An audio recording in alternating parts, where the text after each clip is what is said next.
नाग ने बताया कि चाहे कितने ही बड़े दुश्मन हो, इन 4 लोगों को कभी घर से नहीं निकालना चाहिए। दर्शक बंधुओं, आज मैं आपको सुनाने जा रहा हूं एक नाग और बुढ़िया की कहानी।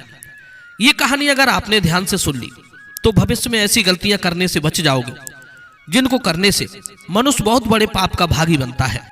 साथ ही साथ ये भी बताऊंगा कि मनुष्य गरीबी में कौन सी गलतियां कर देता है जिनकी वजह से वो हमेशा गरीबी के खूंटे से बंधा रहता है। तो मित्रों, ये अनमोल जानकारी आपको इस कहानी के माध्यम से मिल जाएगी। आपको बस कहानी को मिस नहीं करना है, वरना ये काम की बात आपके हाथ से निकल जाएगी। कहते हैं जीवन में पता नहीं कौन सी बात कब काम आ जाए। तो चलिए आज की ये महत्वपूर्ण जानकारी शुरू करते हैं। मित्रों, आपने देखा होगा कि घर परिवार की महिलाएं अक्सर लड़ाई झगड़ा में ज्यादा लगी रहती हैं। कभी किसी बात को लेकर तो कभी किसी बात को लेकर आपस में लड़ाई ठनी रहती है। अक्सर घर परिवार में छोटी छोटी बातों पर लड़ाई झगड़े होते रहते हैं। अगर किसी का बड़ा परिवार है तब तो उनमें आपस में महाभारत खत्म ही नहीं होता। दिन रात काय कलेश होता ही रहता है। कई बार तो छोटी छोटी बातों को लेकर होने वाला झगड़ा इतना बढ़ जाता है कि आदमी उसमें उलझकर ही रह जाता है। बच्चों का और घर की महिलाओं के झगड़े में परिवार के पुरुषों को भी नुकसान और दुख झेलना पड़ता है। झगड़ा चाहे छोटा हो या बड़ा, उसमें धन, समय और शारीरिक नुकसान तो उठाना ही पड़ता है। क्योंकि दोस्तों, कहते हैं जिस घर परिवार की महिलाएं आपस में लड़ती है, कलह करती है, तो उस घर की सुख शांति हमेशा के लिए खत्म हो जाती है। अर्थात उस घर में उन्नति रुक जाती है। उस घर में कभी बरकत नहीं होती। जीवन में अनेक समस्याएं आ जाती है। तो चलिए मित्रों, वीडियो में आगे आपको बताएंगे कि मनुष्य गरीबी के खूंटे से क्यों बंधा रहता है। मित्रों, बहुत समय पहले की बात है। किसी गांव में एक बुढ़िया रहा करती थी। उसके 2 बेटा थे। पति उसका खत्म हो चुका था, केवल 2 ही बेटा थे। इस तरह से उनके परिवार में 3 सदस्य थे। जमीन भी उनके पास ज्यादा नहीं थी। उसी जमीन में बुढ़िया अपने बेटों के साथ मिलकर काम किया करती थी। उसके जो 2 बेटा थे वे बहुत ही मेहनती थे। उन 3 प्राणियों की उसी थोड़ी सी जमीन से गुजर चल रही थी। धीरे धीरे समय गुजरा। बेटे जब जवान हो गए, विवाह के लायक हुए, तो बुढ़िया ने अपने दोनों बेटों का विवाह कर लिया। 2 बहुएं घर में आ गई। कुछ दिन तक तो सब कुछ ठीक ठाक चलता रहा। आपस में काफी प्रेम था। सभी लोग मिलजुल कर रहते थे। लेकिन जैसे जैसे समय बीतता गया, दोनों बहुओं में आपस में झगड़ा होना शुरू हो गया। कभी किसी बात को लेकर तो कभी किसी बात को लेकर। बड़ी बहू छोटी बहू से कहने लगती कि तुम ऐसा करती हो, वैसा करती हो, तूने हमारे साथ ये कर दिया, वो कर दिया। इन्हीं बातों को लेकर के बड़ी बहू भी छोटी बहू से उल्टा सीधा कहती रहती थी और लड़ाई लड़ती रहती थी। और किसी दिन छोटी बहू का जब मौका लग जाता तो वो बड़ी बहू से लड़ बैठती थी और कहती थी कि तूने घर का ये काम नहीं किया, वो काम नहीं किया। कभी कहती कि तू अपने हिस्से का काम कर, मैं अपने हिस्से का करूंगी। कभी कहती कि तू आराम से पड़ी रहती है और मैं पूरे दिन काम में लगी रहती हूं। इसी बात को लेकर के छोटी वाली बहू बड़ी बहू से लड़ने लगती थी। अब तो उनका रोज का यही काम बन गया। वे किसी न किसी बात को लेकर आपस में लड़ती झगड़ती रहती थी। अब तो बूढ़ी माँ भी बहुओं के झगड़े को देख देख कर बहुत परेशान रहने लगी। सोचने लगी कि हमारे बेटों की जो बहुएं हैं वे बहुत ही लड़ती हैं। उसने ये बात अपने बेटों से कही। बेटों ने उन्हें समझाया, लेकिन उन पर कोई फर्क नहीं पड़ा। एक दिन उस बुढ़िया ने विचार किया कि जब हम 3 लोग घर में थे तो थोड़ी सी जमीन से हमारा गुजारा चल रहा था, और हमें लगता है कि अब हम 5 लोग हो गए हैं, इसीलिए हमारे घर का खर्चा पूरा नहीं हो पा रहा है। शायद है इसीलिए लड़ाई होती हो। तो बुढ़िया ने अपने दोनों बेटों से कहा कि तुम दोनों परदेश चले जाओ और कहीं नौकरी ढूंढ लो और पैसा कमा करके धन लाओ, तब ये लड़ाई खत्म हो जाएगी। क्योंकि जब घर में पैसा आ जाएगा, जरूरतें पूरी होने लगेगी, तो आपस में लड़ना ये बंद कर देंगी। क्योंकि कहते हैं घर में लड़ाई झगड़ा होने का एक कारण धन का ना होना भी है। जब आदमी के पास पैसा नहीं होता है, उसकी रोजमर्रा की जरूरतें पूरी नहीं होती है, तो फिर वो अपसेट होने लगता है। दूसरा कारण है लड़ाई झगड़े का। आदमी जरूरत से ज्यादा यदि खाली बैठे तो फिर उसके दिमाग में खुरापात ही आती है और फिर वो किसी से लड़ झगड़ कर ही शांत होता है। तीसरा कारण है चालाकी, सियानपन। जब आदमी अपनी जिम्मेदारियों से भागता है, अपने हिस्से के काम से जी चुराता है, सिर्फ बैठकर खाने की इच्छा करता है, तो लाजमी है उसी घर में लड़ाई झगड़ा तो होगा ही। चौथा कारण है ईर्ष्या।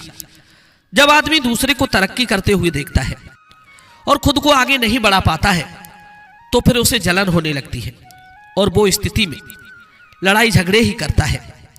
और जो लोग अपना अधिकतर समय लड़ाई झगड़े, निंदा चुगली में व्यतीत करते हैं, वे सदैव गरीबी के खूंटे से बंधे रहते हैं। दोस्तों, दोनों बेटों ने बुढ़िया की बात को मान लिया। बुढ़िया से आज्ञा लेने के बाद और अपनी पत्नियों को समझाने के बाद कि हमारे ना होने पर हमारी मां का ठीक से ख्याल रखना, और अपनी पत्नियों को इस प्रकार समझा बुझाकर पैसा कमाने के लिए परदेश में चले गए। लेकिन दोस्तों, उन दोनों बहुओं की देवरानी जेठानी की लड़ाई फिर भी शांत नहीं हुई। बुढ़िया ने एक दिन बड़ी बहू से कहा कि बहू, तुम बड़ी हो और वो तुमसे छोटी है। बेटा, तुम्हारे जो पति है वो परदेश पैसा कमाने के लिए गए हैं और तुम आपस में लड़ाई लड़ती हो, ये ठीक नहीं है। अरे वो तुमसे छोटी है तो थोड़ी सी बात उसकी सहन कर लिया करो, क्योंकि कहते हैं क्षमा बड़न को चाहिए, छोटन को उत्पात। यानी अगर छोटी गलती कर जाए तो उनको क्षमा करो और उन्हें समझा दो, क्योंकि तुम बड़ी हो और जो बड़े होते हैं वे सदैव झुककर रहते हैं और जो झुककर रहते हैं वही बड़े कहलाते हैं। अपनी सास यानी बुढ़िया की बात को सुन करके बड़ी बहू क्रोध में जल उठी। कहने लगी, आप छोटी बहू की तरफदारी कर रही हो, आप मुझे समझाकर उसका लड़ने के लिए और मनोबल बढ़ा रही हो। अगर ये बात वो सुनेगी तो मुझसे और ज्यादा लड़ेगी। क्षमा बड़न को चाहिए, छोटन को उत्पात। यानी वो ये सुनेगी तो और ज्यादा उत्पात करेगी और हमें भी फिर परेशान करेगी। इसका मतलब है कि आप उसे लड़ने का मौका दे रही है, उससे कुछ भी नहीं कहती। बुढ़िया ने कहा, आप इतना गुस्सा क्यों हो रही हो? क्योंकि पहले बड़े को ही समझाना चाहिए, उसके बाद छोटे को समझाना चाहिए। मैं तुमको समझा रही हूं, फिर छोटी को भी समझाऊंगी। दोस्तों, बुढ़िया की बात को सुनकर के बड़ी बहू ने थोड़ा बहुत काम किया और गुस्से में चली गई। इधर अगले दिन फिर लड़ाई होती है तो छोटी बहू के पास में जाकर के बुढ़िया समझाती है और कहती है, देख बहू, वो तुझसे बड़ी है और तू छोटी है, तू उससे इस तरीका से क्यों लड़ती है, घर में झगड़ा क्यों करती रहती है? तेरा पति भी यानी मेरा बेटा घर पर नहीं है, वो धन कमाने के लिए परदेश गया है और तुम लोग यहां लड़ झगड़ रहे हो, ये अच्छा नहीं है। मोहल्ला पड़ोस के लोग देखते हैं तो हमारी हंसी उड़ाते हैं। इसलिए घर में आराम से रहिए, प्रेम से रहिए। जब घर में प्रेम होता है उस घर में धन, लक्ष्मी अपने आप चलकर आती है। मित्रों, छोटी बहू ने सोचा कि ये बुढ़िया तो अपनी बड़ी बहू की तरफदारी कर रही है। छोटी बहू कहने लगी, ये बुढ़िया, तुम ज्यादा हमें समझाने की कोशिश मत करो और नहीं तो मैं तुम्हारा भी अपमान कर बैठूंगी। मैं जानती हूं तू अपनी बड़ी बहू को बहुत चाहती है और मुझे फूटी आंख भी नहीं देखती। दोस्तों, छोटी बहू को समझा समझा करके बुढ़िया भी चली गई और विचार करती है कि इन दोनों की बुद्धि खराब है, ये मानेगी नहीं। इन्हें समझाओ तो ये उल्टा मुझसे ही सवाल करती है, हमसे लड़ने की बात कर रही है। बुढ़िया ने विचार किया, इससे तो अच्छा यही है कि अपनी इज्जत यदि बचानी है तो इन्हें समझाना बंद करना होगा। कहते हैं जहां पर अपनी बात की कोई अहमियत ना हो वहां बोलने से अच्छा है चुप ही रहना चाहिए। यदि आप वहां बोलोगे तो आप उनके शत्रु बन जाओगे। बुढ़िया सोचने लगी कि मेरी बात किसी को अच्छी नहीं लगती है, उल्टा ये दोनों मुझ पर ही हावी हो जाती है। अगर किसी दिन हाथ वगैरह उठा दिया, यदि कभी ये दोनों मुझे पीटने लग गई तो मैं कहूं मुंह दिखाने के लायक नहीं रहूंगी। इसीलिए उन्हें समझाना मेरा पागलपन है। मित्रों, अब वे दोनों बहुएं अपनी सास यानी बुढ़िया से बहुत नफरत करने लगी। कोई उन्हें भोजन की भी नहीं पूछती थी। बूढ़ी मां को स्वयं ही रसोई में जाकर भोजन लेना पड़ता था। वे उस बुढ़िया से इतनी नफरत करने लगी कि उस बुढ़िया को लेकर ही दोनों के बीच झगड़ा होने लगा। दोनों बहुओं में से कोई भी बुढ़िया को अपने घर में रखना नहीं चाहती थी। सोचती थी या तो ये बुढ़िया घर से भाग जाए या मर जाए, पर उन्हें ऐसा कोई बहाना नहीं मिल रहा था जिससे वो बुढ़िया को घर से निकाल सके। दोस्तों, अगला दिन होता है तो उन्होंने अपनी लड़ाई फिर शुरू की। तब बुढ़िया ने क्या किया, एक फट्टा उठाया और घास काटने के लिए जंगल में चली गई, क्योंकि कहते हैं व्यर्थ की लड़ाई झगड़ा अपने कानों से सुनना भी नहीं चाहिए। अगर आप खड़े होकर के वो लड़ाई सुनेंगे तो हो सकता है कि आपको बोलना भी पड़ जाए। इसीलिए सबसे अच्छा तरीका है वहां से निकल जाओ। बूढ़ी माँ घास काटने के लिए जंगल में चली गई और शाम को लौटकर आती थी। तब तक उन दोनों की लड़ाई खत्म हो चुकी थी। इसी तरह से जब अगला दिन होता है, उनकी लड़ाई प्रारंभ होती है, तो बुढ़िया अपना फट्टा उठाती है और घास काटने के लिए जंगल की ओर निकल जाती है। एक दिन क्या हुआ, वो बुढ़िया जब जंगल में घास काट रही थी तो उसी समय उसके पास में एक बहुत विशाल नाग आ जाता है। जब उस विशाल सर्प को बुढ़िया ने देखा तो बुढ़िया डर के मारे कांपने लगी। बुढ़िया सोचने लगी आज हमारे प्राण बचने वाले नहीं हैं, ये सर्प तो हमको खा ही जाएगा। वो बूढ़ी माँ डर की वजह से कांपने लगी। तो जो सर्प था वो मनुष्य की भाषा में बोलने लगा और कहने लगा, हे बुढ़िया माई, तुम डरो मत, मैं तुम्हें कोई नुकसान नहीं पहुंचाऊंगा, मैं तुम्हें काटूंगा नहीं, मैं तुमसे अपना दुख व्यक्त करने के लिए आया हूं, मैं बहुत दुखी परेशान हूं। नाग ने जब मनुष्य की भाषा में बुढ़िया से यह बात कही तो बुढ़िया के दिल में कुछ तसल्ली आई। अब बुढ़िया ने गहरी सांस ली और सोचा ये नाग मनुष्य की आवाज में बात कर रहा है, लगता है अब तो कुछ दाल में काला है। तब बुढ़िया ने पूछा, हे नाग देवता, बताइए तुम्हें क्या परेशानी है। तब नाग कहने लगा, हे बूढ़ी माई, कई दिनों से मैं भूखा हूं, मुझे खाने के लिए कुछ नहीं मिल रहा है। यदि तुम मुझे कुछ खाने को दे दो तो मेरे प्राण बच जाएंगे। मैं बिल्कुल मरने की कगार पर पहुंच चुका हूं, क्योंकि मैं जिस आश्रम पर रहता था उस आश्रम के जो ऋषि थे अब उनका देहांत हो चुका है। वो एक गाय पालते थे, उस गाय का दूध हमको पिलाते थे और स्वयं भी पीते थे, उसी से मैं जीवित रहता था। लेकिन हमारा पालन करने वाले, हमको दूध पिलाने वाले हमारे जो ऋषि थे वो अब दुनिया छोड़कर चले गए। उस गाय के लिए कोई दुहने वाला नहीं है, उसका दूध निकालने वाला कोई नहीं है जो मैं सेवन कर सकूं। वो गाय भी तड़प रही है, वो उस आश्रम के चारों ओर घूमती रहती है और मैं भूखा प्यासा तड़प रहा हूं। अगर मेरे लिए कहीं से दूध मिल जाए तो आपकी बड़ी कृपा होगी, हमारे प्राणों को बचा लो, और थोड़ा से कहीं से दूध मिल जाए तो हमको लाकर पिला दो। दोस्तों, नाग की जब ये बात सुनी तो नाग का दुख सुनकर बुढ़िया की आंखों में आंसू आ गए और कहने लगी, हे नाग देवता, आप घबराइए नहीं, आज तो मैं आपके लिए दुग्धपान नहीं करा सकती। कल जब मैं घास काटने इसी समय इसी जगह पर आऊंगी तो तुम भी इसी जगह पर आ जाना, मैं तुम्हारे लिए दूध लेकर आऊंगी। दोस्तों, वो बुढ़िया नाग देवता से इतना कहने के बाद अपने घर को चली गई। और अगला दिन जब होता है तो रोज की तरह जो दोनों बहनें थी, देवरानी और जेठानी, वे लड़ने को तैयार हो गई और आपस में लड़ने लगी। इधर बुढ़िया ने विचार किया कि मैं किसके घर से दूध को लेकर जाऊं। बड़ी के घर से जाती हूं तो उसने देख लिया तो वो हमसे लड़ेगी।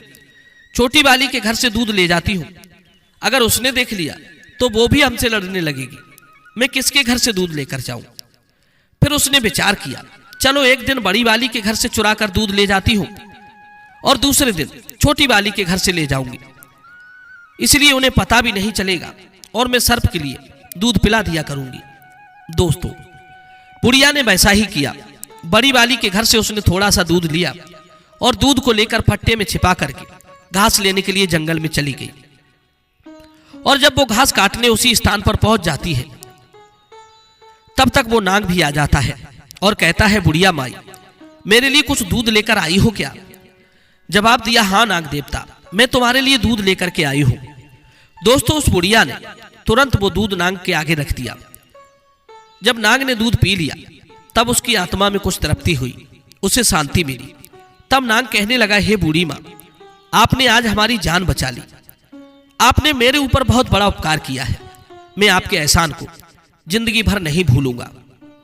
दोस्तों, बुढ़िया ने कहा कि हे नाग देवता, आपसे मैं एक बात और पूछना चाहती हूं। कल तो मैं आपसे डर के मारे पूछ नहीं पाई, लेकिन आज मैं पूछना चाहती हूं कि आप सर्प होकर भी मनुष्यों की तरह कैसे बोल रहे हो? आप नाग देवता हैं या फिर कोई और? मित्रों, तब नाग कहता है, हे बुढ़िया माई, मैं श्राप के कारण नाग बन गया हूं। मैं एक राजा के घर में पैदा हुआ हूं। नाग समझकर मेरे पिता ने मुझे जंगल में छुड़वा दिया। मेरा यह श्राप 21 वर्ष का था।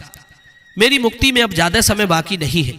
1 साल के बाद मुझे फिर दोबारा से मनुष्य शरीर मिल जाएगा।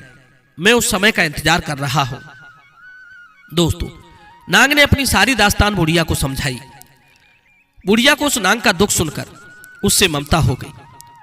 अब तो वो बूढ़ी मां अपने बहुओं के घर से दूध को छिपा करके लाती थी और नाग को पिला देती थी। कभी वो दूध बड़ी वाली के घर से लाती थी, कभी छोटी वाली के घर से।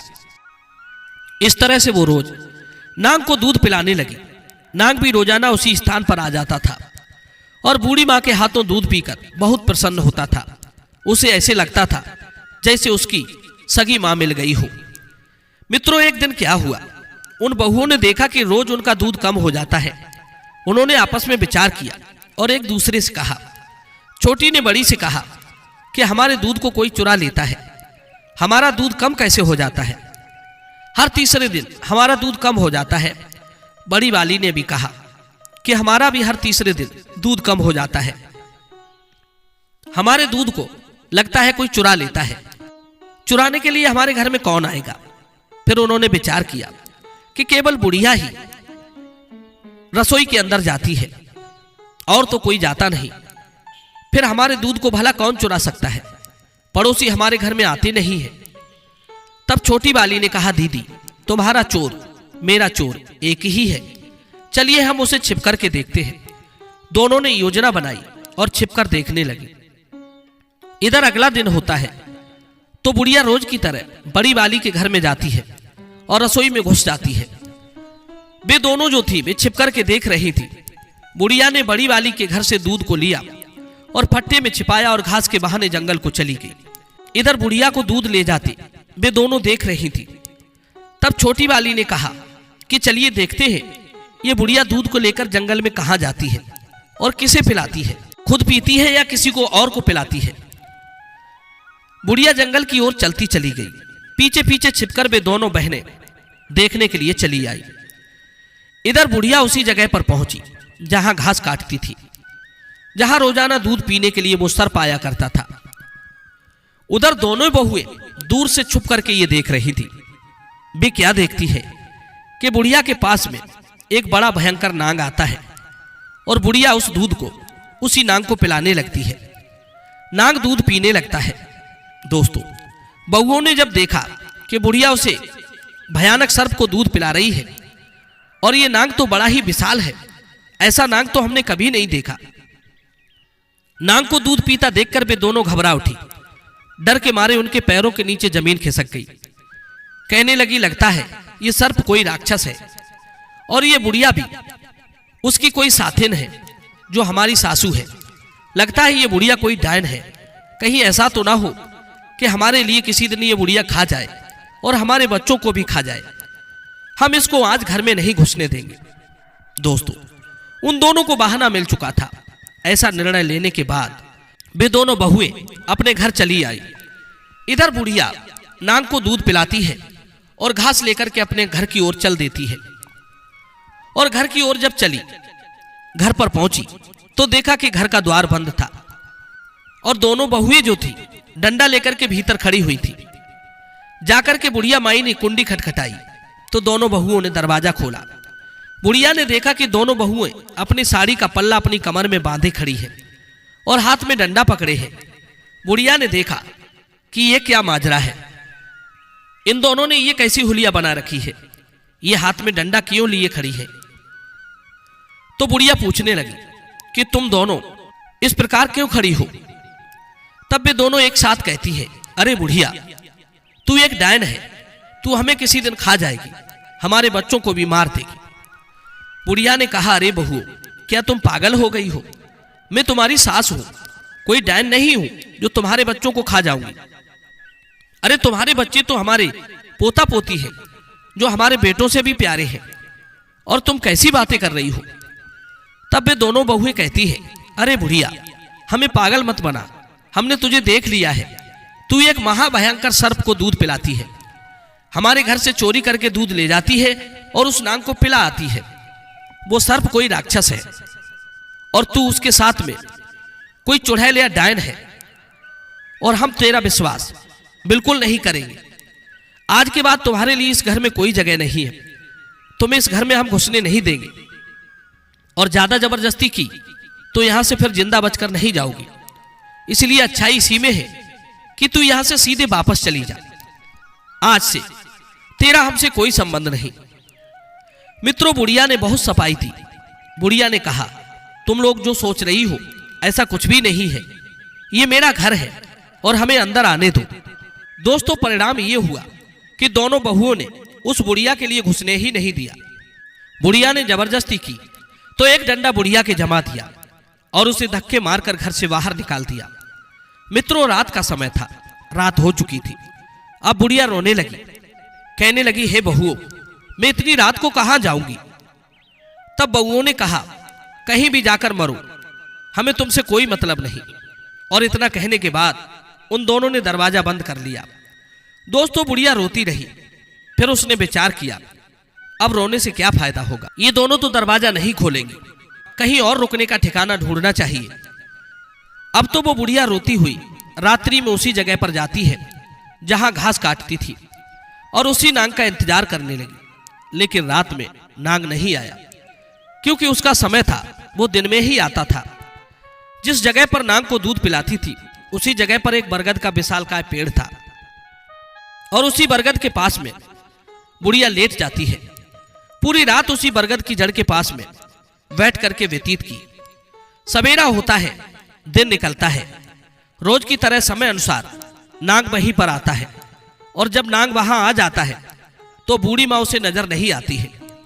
नाग इधर उधर देखता है तो नाग की नजर पहुंच जाती है कि बरगद के पेड़ की जड़ के पास में वो बुढ़िया बैठी रो रही थी। नाग फौरन वहां जाता है और कहता है, हे बूढ़ी माँ, तुम्हें क्या हुआ, क्या परेशानी है, तुम क्यों रो रही हो? मित्रों, तब बुढ़िया रोते हुए कहती है, हे नाग देवता, हमारी बहुओं ने हमें घर से बाहर निकाल दिया। मैं तुम्हारे लिए दूध पिलाने के लिए लाया करती थी। मैं वो दूध अपनी बहुओं से छिपा करके लाती थी, लेकिन बहुओं को हमारे बारे में पता चल गया और तुम्हारे बारे में भी पता चल गया। वो कहती है कि मैं चुड़ैल हूं, डायन हूं, तुम एक मायावी नाग हो। वो सोचती है कि मैं उनके बच्चों को और उनको मारकर खा जाऊंगी। इसीलिए उन्होंने हमको घर में नहीं घुसने दिया, मुझे घर से बेघर कर दिया। हमारे बच्चे घर पर नहीं हैं, दोनों बेटा परदेश में नौकरी करने गए हैं। अब मैं क्या करूं, कहां जाऊं? दोस्तों, नाग के लिए बुढ़िया ने सारी बात बताई। तब नाग कहता है, हे बूढ़ी मां, तुम घबराओ नहीं और मुझे ही अपना बेटा समझो। आज से मैं तुम्हारा बेटा हूं। दोस्तों, नाग की बात सुनकर के बुढ़िया बड़ा प्रसन्न हो जाती है। नाग कहता है, हे मां, आप घबराइए नहीं, आओ हमारे साथ। मित्रों, उसके बाद नाग बूढ़ी मां को घने जंगल में बुलाकर ले जाता है। आगे आगे नाग चलता है और पीछे पीछे बुढ़िया। एक भयानक जंगल में जाकर नाग बुढ़िया को ले जाता है और एक आश्रम दिखाई देता है। उसी आश्रम पर बुढ़िया को लेकर के नाग पहुंचा। बुढ़िया कहती है, बेटा, यह आश्रम किसका है? ये तो बड़ा ही रमणीक आश्रम है। तब नाग कहता है कि हे बुढ़िया माई, ये हमारे ऋषि का आश्रम है जो भगवान को प्यारे हो गए। उनका देहांत हो चुका है। यहीं पर मैं रहता था और वो इसी आश्रम पर हमें गाय का दूध पिलाती थी। लेकिन गाय भी यहीं कहीं घूम रही होगी, वो बेचारी तड़प रही है। अगर वो हमें देखेगी तो वो यहां जरूर आएगी। दोस्तों, थोड़ी देर के बाद में वो गाय भी वहां आ जाती है। गाय के थनों में दूध भरा हुआ था। तब नाग कहता है, हे बूढ़ी मां, इस गाय का दूध निकालिए और आप भी पीजिए, हमें भी पिलाइए। दोस्तों, वो बुढ़िया गाय का दूध निकालती है। उसके बाद उस नाग को दूध पिलाती है और स्वयं पीती है। नाग कहता है, हे मां, अब आप घबराइए नहीं, आप निश्चिंत होकर के इस आश्रम पर रहिए। ये गाय हमारे लिए दूध देगी और यहां ऋषि की एक कृपा है। ऋषि एक अपनी कृपा छोड़ करके यहाँ चले गए हैं। ऋषि कृपा से यहाँ अन्नपूर्णा का वास रहता है। यहाँ पर रहने वाले को किसी चीज की कोई कमी महसूस नहीं होती। खाने पीने की हर चीज यहाँ उपलब्ध होती है। आप कुछ भी खाइए, कुछ भी बनाइए। मित्रों, ये सुनकर के बुढ़िया और भी ज्यादा खुश हो जाती है और फिर अपने बेटा नांग के साथ में वो बुढ़िया वहीं आराम से रहने लगती है। नांग बाहर घूमने के लिए रोज चला जाता था और शाम को लौट करके आता था और बुढ़िया और वो गाय वहीं पर आराम से रहती थी। गाय रोज घास चरने के लिए जाती थी और शाम को वो भी लौट आती थी। शाम के समय में तीनों साथ बैठकर के भोजन करती थी और बड़े प्रेम के साथ वे आश्रम पर रहते थे। मित्रों, एक दिन क्या हुआ कि जो नांग था रोज की तरह जब वो घूमने के लिए गया लेकिन शाम को लौटकर नहीं आया, तब बुढ़िया को बड़ी चिंता हुई क्योंकि वे तीनों साथ बैठकर भोजन किया करते थे। शाम को गाय तो आ गई लेकिन नांग नहीं आया। बुढ़िया इंतजार करने लगी कि हमारा बेटा नांग, इतना अंधेरा हो गया फिर भी लौटकर नहीं आया। मित्रों, बुढ़िया रात भर अपने बेटा नांग का इंतजार करती रही। उसने कुछ भी नहीं खाया, पूरी रात भूखी रही, लेकिन फिर भी वो नांग लौटकर नहीं आया। अगला दिन होता है तो स्वयं बुढ़िया नांग को ढूंढने के लिए जंगल की ओर चल देती है। बूढ़ी मां नांग को ढूंढते ढूंढते जंगल में निकल गई। जंगल में उसने देखा कि वही उसका बेटा नांग एक पेड़ जमीन पर गिरा पड़ा था और वो नांग उसी पेड़ की टहनियों में दबा हुआ था। नांग को टहनियों के नीचे दबा हुआ देखकर बुढ़िया व्याकुल हो जाती है और गाय की सहायता से टहनियों के लिए हटाती है। फिर उस नांग के लिए उन टहनियों के बीच से निकालती है। दोस्तों, वो नांग बुरी तरह से चोटिल और घायल हो चुका था। बुढ़िया पूछती है कि बेटा, ये सब कैसे हुआ? तब नांग अपनी पूरी कहानी सुनाता है कि हे मां, जब शाम को मैं आश्रम पर लौट रहा था तो बड़ी जोर की आंधी आ गई। आंधी के डर से मैं वृक्ष पर चढ़ गया, लेकिन आंधी के वेग से वो वृक्ष नीचे गिर गया और मैं उसके नीचे दब गया। मैंने निकलने की बहुत कोशिश की लेकिन मैं सफल ना हुआ।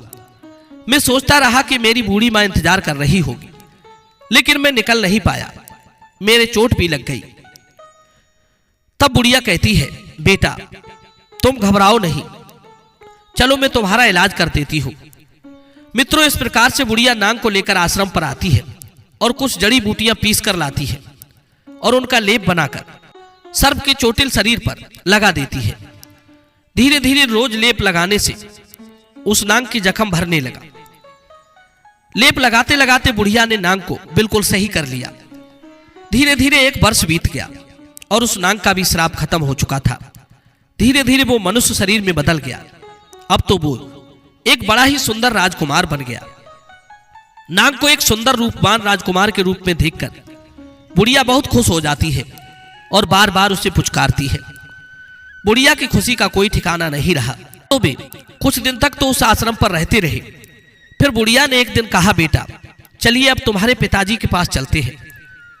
बुढ़िया ने पूछा कि बेटा तुम रहने वाले कहाँ के हो? तुम्हारे पिताजी कैसे हैं? तुमने बताया था कि मैं एक राजा का बेटा हूं। चलिए देखते हैं तुम्हारे पिताजी कैसे हैं और तुम्हारी मां कैसी है। मित्रों, तब नाग बना हुआ राजकुमार कहने लगा, नहीं मां, मैं बाहर नहीं जाऊंगा। उस पिता को देखकर क्या करूंगा जिस पिता ने हमें जंगल में फेंक दिया था। तब बुढ़िया ने समझाया, हे बेटा, उस समय तुम एक नाग रूप में थी। उस समय तुम्हारे पिता ने तुम्हारे डर से तुम्हें छोड़ दिया होगा, लेकिन अब तुम एक मनुष्य के रूप में हो। तुम्हें देखकर के तुम्हारे माता पिता बड़े खुश हो जाएंगे। इसलिए बेटा तुम वहां चलो, इसी बहाने से मैं भी तुम्हारे माता पिता से मिल लूंगी। दोस्तों, वो राजकुमार बुढ़िया माई को लेकर अपने राजमहल को चल देता है। चलते चलते जब वो अपनी राजधानी में पहुंचता है तो वहां के लोग उस सुंदर युवक को देखकर उस पर मोहित हो जाते हैं। सब लोग सोचने लगे, यदि ये सुंदर राजकुमार हमारा राजा होता तो कितना अच्छा होता।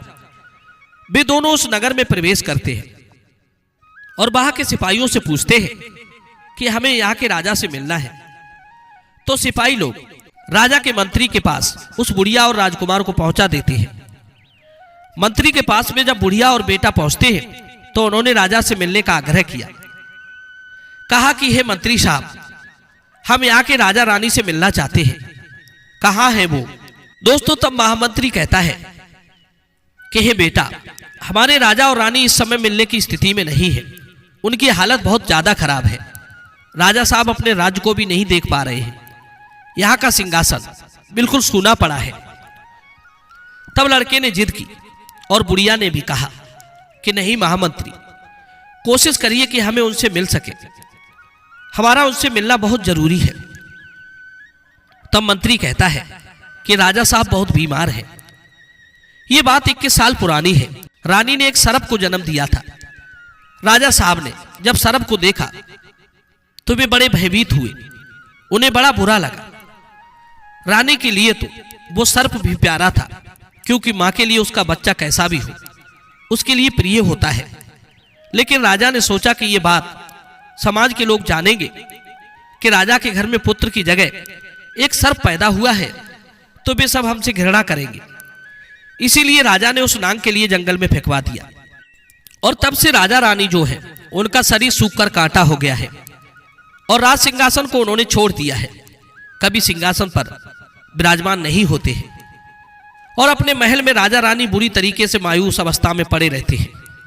दोस्तों, लड़का ने जब ये सुना तो महामंत्री से निवेदन किया कि बड़ी कृपा होगी, हमें उनके दर्शन करा दो। तो दोस्तों, मंत्री उस राजकुमार और बुढ़िया को लेकर के राजा और रानी के पास जाता है, जहां उस लड़के के माता पिता मायूस होकर पड़े थे। महल में पड़े पड़े उनका शरीर सूखकर कांटा हो चुका था। वे हर समय चिंता में पड़े रहते थे। दोस्तों, इधर वो लड़का उस बुढ़िया के साथ राजा और रानी के पास जाता है और उनके पैर छूता है। लड़का जब अपनी माता पिता के पैरों से हाथ लगाता है तो राजा और रानी के अंदर एक करंट सा दौड़ता है। एक ऐसी शक्ति आती है, वे दोनों एकदम से उठकर बैठ जाते हैं और कहते हैं कि बेटा, तुम कौन हो, कहां से आए हो? तुमने जब हमारे पैरों को छुआ तो हमारे अंदर किसी शक्ति का आगमन हुआ। तुम कौन हो बेटा, अपना परिचय दो।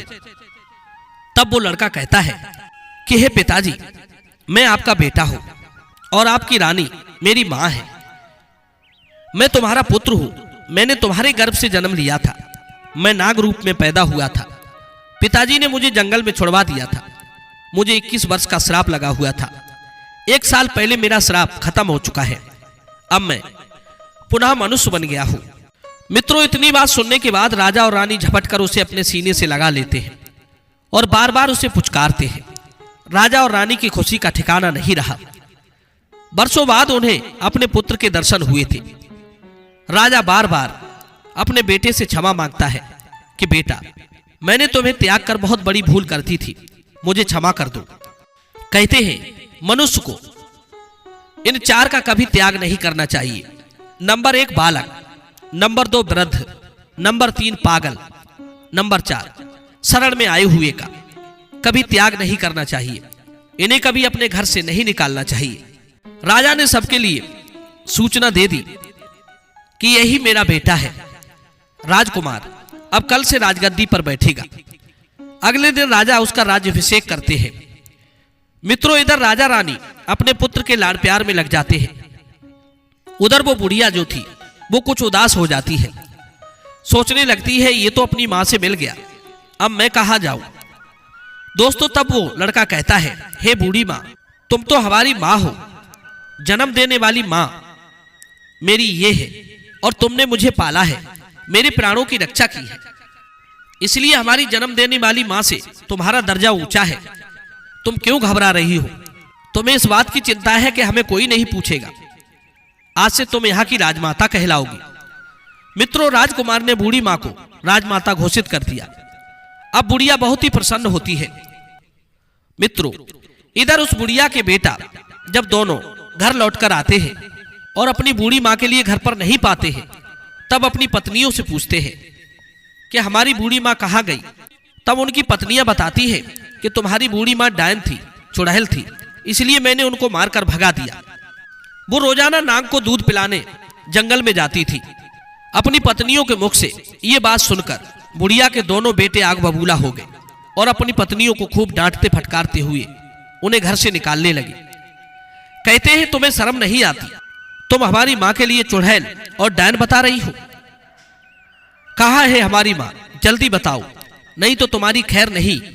मित्रों, उन बहुओं को नहीं पता था कि बूढ़ी माँ इस समय कहाँ है। अब तो उनके पति रोजाना उन्हें डांटते फटकारते थे, उन्हें मारते पीटते थे। धीरे धीरे उनकी हालत खराब हो गई, क्योंकि ना तो उन्हें चैन से भोजन मिल रहा था, ना कोई सम्मान। उनके ही बच्चे उनसे नफरत करने लगे थे। सब लोग उन्हें घृणित नजर से देखने लगे थे, क्योंकि कहते हैं ना कि जो अपने बड़े बूढ़ों का अनादर करता है, अपमान करता है, तो उसका भी अपमान समाज करता है। उनके बच्चे भी उनका सम्मान नहीं करते। मित्रों, इधर बुढ़िया के दोनों बेटों को यह पता चल जाता है कि बूढ़ी माँ जो है वो एक राज्य की राजमाता है। तो वे दोनों बेटा बड़े खुश होते हैं और सोचते हैं कि हमारी बूढ़ी माँ बड़े दयालु स्वभाव की थी, रोज भगवान की पूजा पाठ करती थी, इसीलिए भगवान ने कितना बड़ा पद दे दिया उन्हें।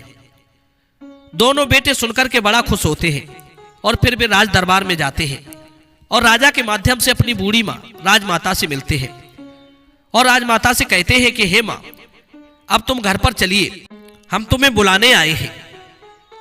तब वो बूढ़ी माँ कहती है, बेटा मैं यहां रहकर बहुत खुश हूं, यहां भी हमारा एक बेटा है और तुम आराम से जाओ, मेरा आशीर्वाद तुम्हारे साथ है।